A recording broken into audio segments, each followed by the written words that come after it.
হরে কৃষ্ণ। নমস্কার দর্শক বন্ধুরা, ধর্মকথার আরেকটি ভিডিওতে জানাই আপনাদের স্বাগত। আশা করছি ঈশ্বরের কৃপায় আপনারা সকলে ভালো আছেন এবং সুস্থ রয়েছেন। বন্ধুরা, আজকের ভিডিওতে আমি আলোচনা করব কামদা একাদশীর সময়সূচি ও মাহাত্ম্য কথা। বন্ধুরা, চৈত্র শুক্লপক্ষের শ্রী কামদা একাদশী পড়েছে 2025 সালে 8 এবং 9 এপ্রিল। বন্ধুরা, এই কামদা একাদশী পড়েছে 2025 সালে ইংরাজি 9 এপ্রিল, বাংলার 26শে চৈত্র 1431 বঙ্গাব্দে বুধবারে পালিত হবে।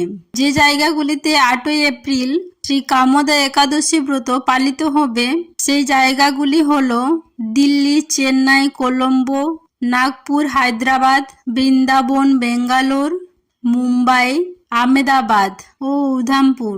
এই পক্ষবর্তিনী মহাদ্বাদশী বিষয়টি কি অনেকে প্রশ্ন করতে পারেন। তা হলো অমাবস্যা কিংবা পূর্ণিমা সম্পূর্ণ হয়ে প্রতিপদে কিছুমাত্র থাকলে তার পূর্বে দ্বাদশী তিথির নাম পক্ষবর্তিনী। এই অবস্থায় একাদশী উপবাস না করে দ্বাদশীতেই উপবাস করা শাস্ত্র সিদ্ধান্ত। শ্রবণ করুন শ্রী কামদা একাদশীর ব্রত মাহাত্ম্য কথা। ওং নমো ভগবতে বাসুদেবায়। চৈত্র মাসের শুক্লপক্ষের শ্রী কামদা একাদশী ব্রত মাহাত্ম্য বরাহ পুরাণে বর্ণিত হয়েছে। মহারাজ যুধিষ্ঠির বলিলেন, হে বাসুদেব, আপনি কৃপা করে আমার কাছে চৈত্র মাসের শুক্লপক্ষের একাদশীর মহিমা কীর্তন করুন। পরমেশ্বর ভগবান শ্রীকৃষ্ণ বলিলেন, হে মহারাজ, এই একাদশী ব্রত সম্পর্কে এক বিচিত্র কাহিনী বর্ণনা করছি। আপনি এক মনে তা শ্রবণ করুন।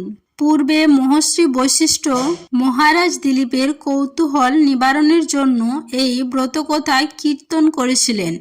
ঋষি বশিষ্ঠ বললেন, হে মহারাজ, কামদা একাদশী তিথি পাপনাশক ও পুণ্যদায়িনী।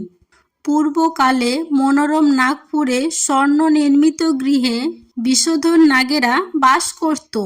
তাদের রাজা ছিলেন পুণ্ডরিক। গন্ধর্ব, কিন্নর ও অপ্সরাদের দ্বারা তিনি সেবিত হতেন। সেই পুরী মধ্যে অপ্সরা শ্রেষ্ঠ ললিতা ও ললিত নামে গন্ধর্ব স্বামী স্ত্রী রূপে ঐশ্বর্যপূর্ণ এক গৃহে পরম সুখে দিন যাপন করত। একদিন পুণ্ডরিকের রাজসভায় ললিত একা গান করছিল। এমন সময় ললিতার কথা তার মনে পড়ল।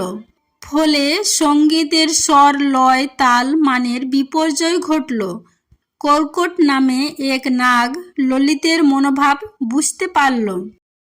সে পুণ্ডরিক মহারাজার কাছে জানালো।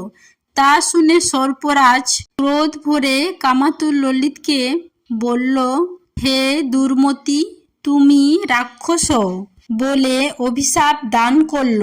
তার হাত 10 যোজন বিস্তৃত, মুখ পর্বত গুহাতুল্য, চোখ দুটি প্রজ্বলিত আগুনের মতো, ঊর্ধ্বে 8 যোজন বিস্তৃত প্রকাণ্ড এক শরীর সে লাভ করল।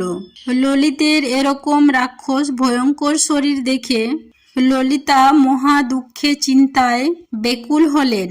স্বেচ্ছাচারী রাক্ষস ললিত দুর্গম বনে ভ্রমণ করতে লাগল। ললিতা কিন্তু তার সঙ্গ ত্যাগ করল না। ললিত নির্দয়ভাবে মানুষ ভক্ষণ করত। এই পাপের ফলে তার মনে বিন্দুমাত্র শান্তি ছিল না। পতির সেই দুরবস্থা দেখে ব্যথিত চিত্তে রোদন করতে করতে ললিতা গভীর বনে প্রবেশ করল। একদিন ললিতা বৃন্দ পর্বতে উপস্থিত হইল। সেখানে ঋষিশৃঙ্গ মুনির আশ্রম দর্শন করে মুনির কাছে হাজির হল। তার চরণে প্রণাম করে সেখানে দাঁড়িয়ে রইল। মুনিবর জিজ্ঞাসা করলেন, হে সুন্দরী, তুমি কে? তুমি বা কার কন্যা, আর কি কারণে এই গভীর বনে এসেছ? তা আমাকে সত্য করে বলো। তদুত্তরে ললিতা বলিল, হে প্রভু, আমি বীর কন্যা, গন্ধর্বের কন্যা। আমার নাম ললিতা। আমার পতির পিশাচত্ব দূর হয় এমন কোনো উপায় জানবার জন্য এখানে এসেছি।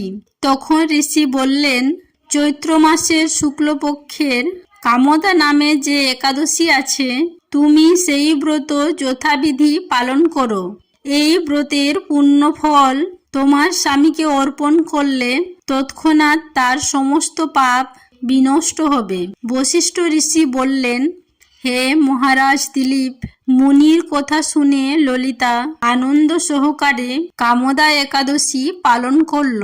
তারপর ব্রাহ্মণ ও বাসুদেবের সামনে পতির উদ্ধারের জন্য আমি যে কামদা একাদশীর ব্রত পালন করেছি তা সমস্ত ব্রতের ফল আমার পতির উদ্দেশ্যে অর্পণ করলাম।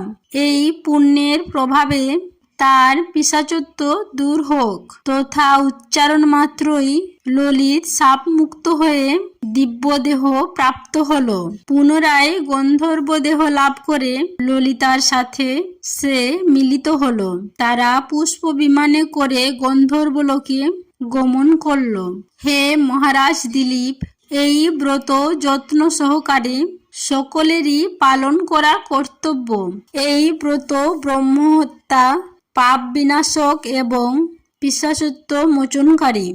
এই ব্রত মনের অভীষ্ট লক্ষ্য বা ইচ্ছা প্রদানকারী ব্রত। এই ব্রত কথা শ্রদ্ধাপূর্বক পাঠ বা শ্রবণে 5 প্রিয় যজ্ঞের ফল লাভ হয়। এই বলিয়া ভগবান শ্রীকৃষ্ণ এই কামদা একাদশীর ব্রত কথা সমাপ্ত করিলেন। চৈত্র মাসের শুক্লপক্ষের এই কামদা একাদশী ব্রত মাহাত্ম্য বরাহ পুরাণে বর্ণিত রয়েছে। আশা করছি দর্শক বন্ধুরা এই ব্রত কথাটি শ্রবণ করে আপনার ভালো লেগেছে। সবাই ভালো থাকবেন, সুস্থ থাকবেন এই কামনা করে আজকের ভিডিওটি আমি এখানেই সমাপ্ত করলাম। নমস্কার, ধন্যবাদ। ঈশ্বর আপনাদের মঙ্গল করুক।